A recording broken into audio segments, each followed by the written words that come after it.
Welcome to the Reddit Family Tallis YouTube channel, a place where genuine and inspiring family stories are shared. Here, you'll enjoy unique videos about family life, humorous moments, and meaningful lessons. Let's explore together the stories where love and connection shine through. Join us in creating beautiful memories. Please comment and let us know where you're watching from.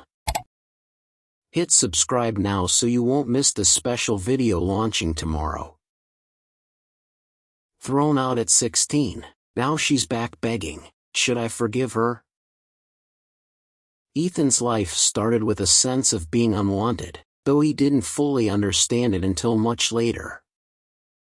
His mother, Jessica, was only 20 when she had him.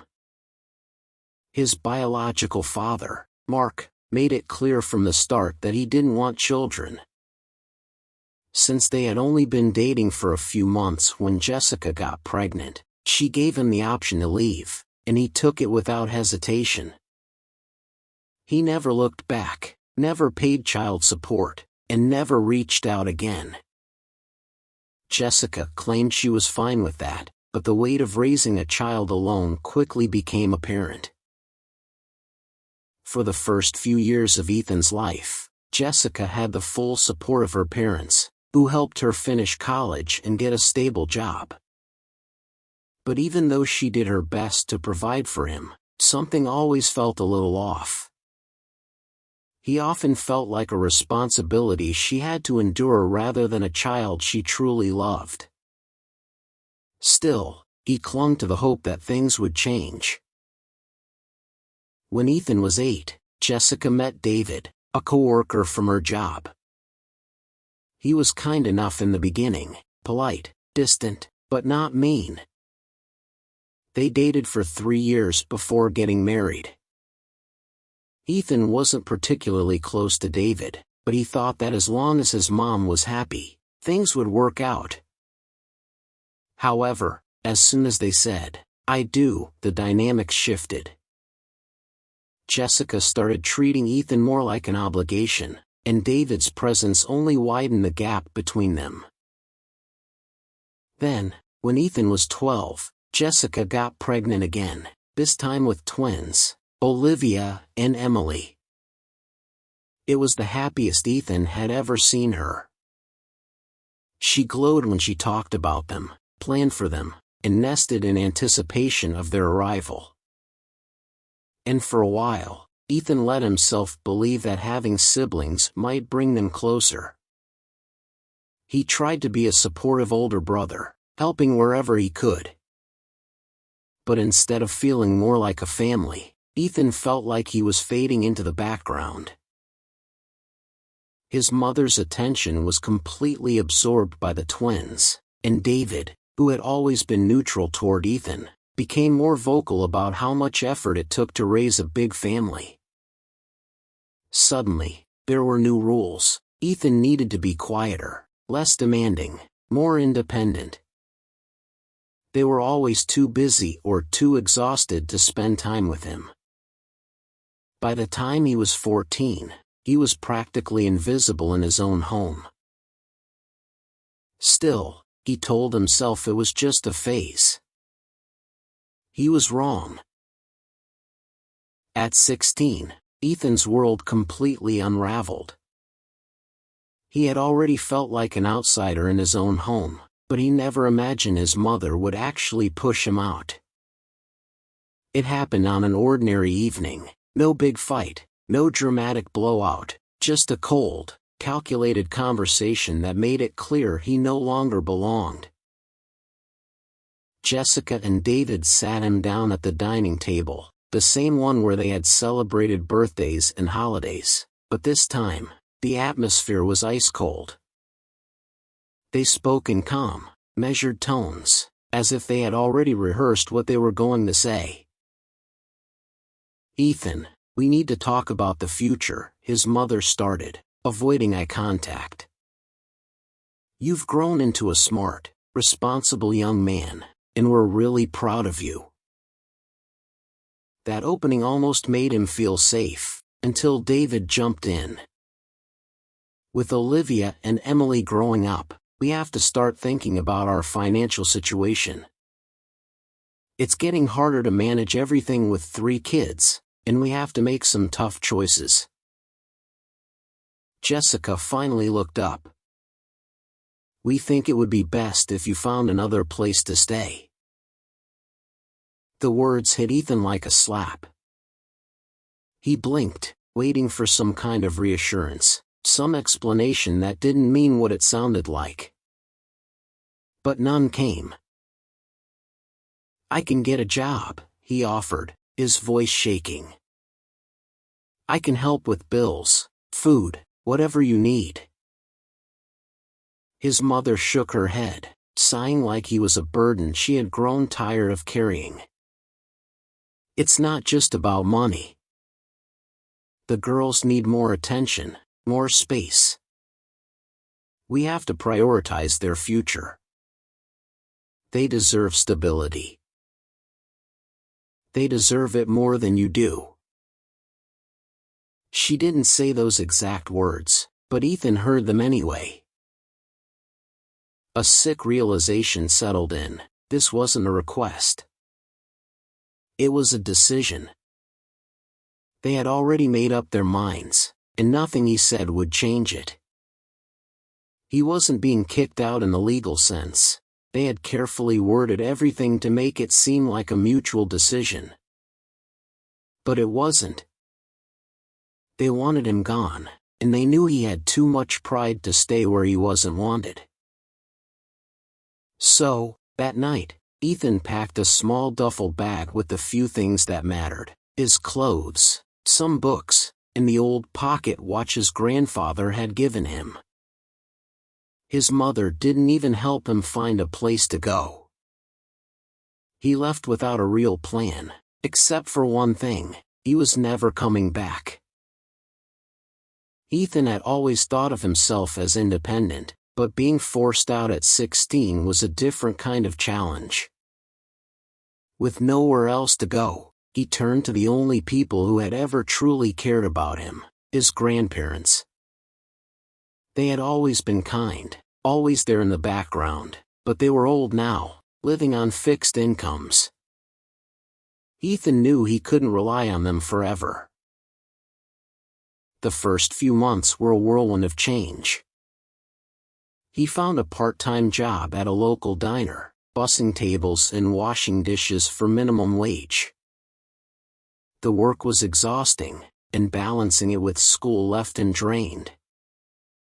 But every paycheck felt like a small victory, proof that he could stand on his own, that he didn't need his mother's approval or support. Meanwhile, Jessica and David had moved on as if Ethan had never existed.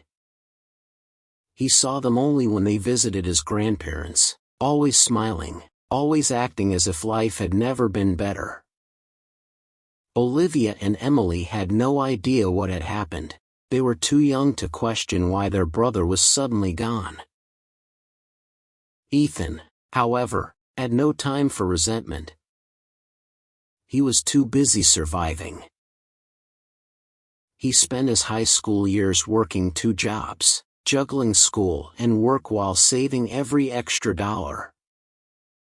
There were nights when he barely got 3 hours of sleep, days when he skipped meals because he couldn't afford them. But he never once considered going back. By the time college applications rolled around, Ethan knew his mother and stepfather wouldn't help with tuition. He didn't even ask. Instead, he applied for scholarships, grants, anything that would help him escape the life they had forced upon him. When he finally got accepted into a university, it was a moment of quiet triumph. He had done it on his own. The day he moved into his dorm, he didn't expect his mother to show up. And she didn't. No congratulations, no phone call, not even a message. It was as if she had wiped him from her life completely. And that was fine. Ethan had learned the hard way that family wasn't just about blood, it was about who stood by you when no one else did. He was ready to start a new chapter, one where he didn't have to beg for a place at the table. He had built his own. Years passed, and Ethan had built a life for himself, one he was proud of. He worked hard, moving up the ranks in his company, proving to himself and the world that he was more than just the unwanted child his mother discarded.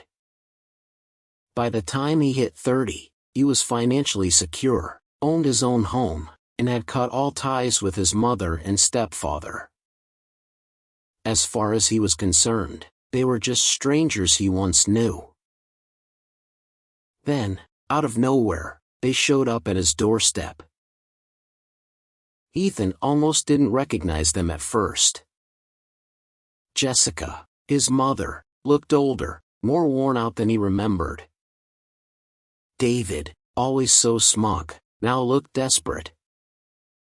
They stood awkwardly on his front porch, forcing smiles as if this was some kind of happy reunion. "Ethan," his mother started, her voice filled with forced warmth.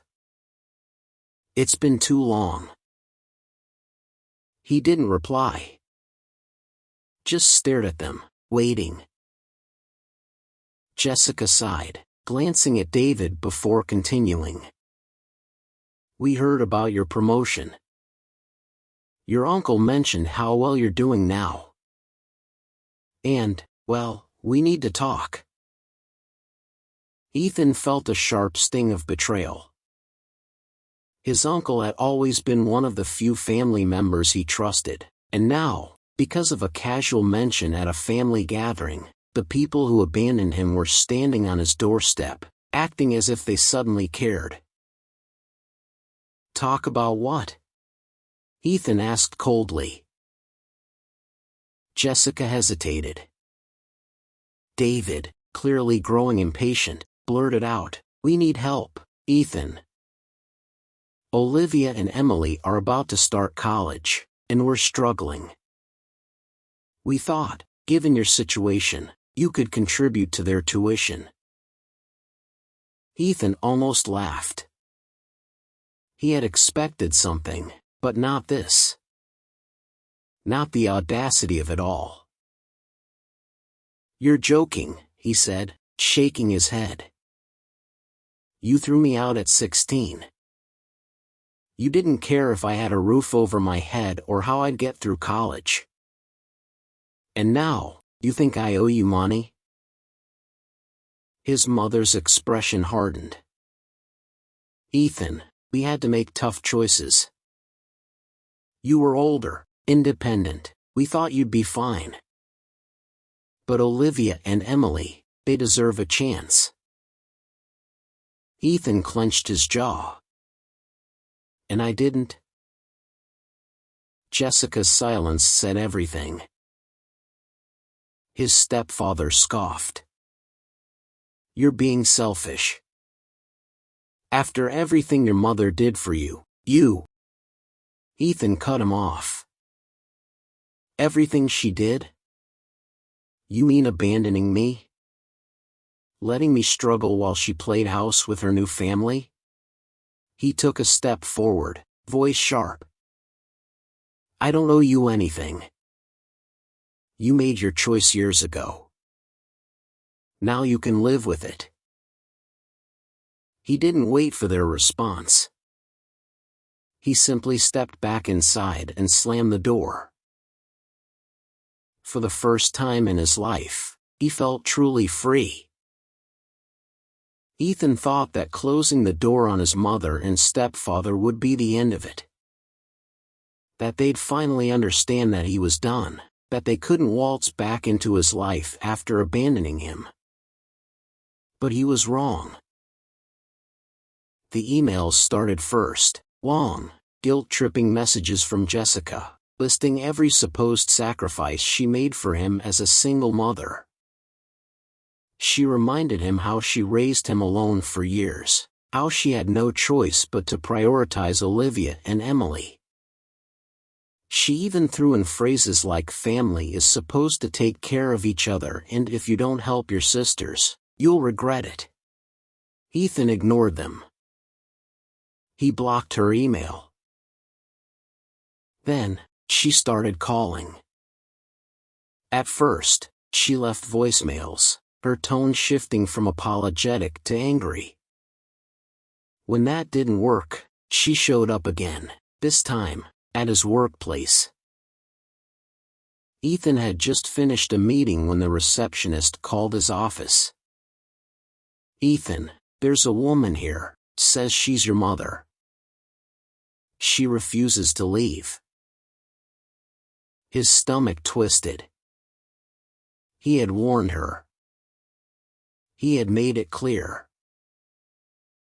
Taking a deep breath, he walked down to the lobby. As soon as he stepped into view, Jessica rushed toward him. "Ethan, please, just talk to me." Keeping his voice steady, he replied, "I did. The conversation ended when you asked me for money." She looked desperate. "I wasn't asking for myself, it's for your sisters. They need." "They're not my sisters," Ethan snapped, his patience gone. "They were the kids you replaced me with. And now, because you and him failed as parents, you want me to fix it?" He let out a bitter laugh. "Unbelievable." Jessica's face turned red. "You're being cruel. Do you really want to see your family suffer?" He took a step closer, his voice dropping. "You made me suffer, Mom. You didn't care when I had to take out loans to survive. You didn't care when I struggled through college alone. You didn't even come to my graduation. That was cruelty." He exhaled sharply. "Now, leave. Don't show up here again." She stared at him for a long moment, tears welling in her eyes. But Ethan wasn't falling for it. He had spent years waiting for her to care, and she never did. He turned and walked away. That night, he changed his phone number. For the first time, he felt truly free, not just from his mother, but from the weight of his past. He had finally broken the cycle. We want to hear from you. What do you think about Ethan's decision?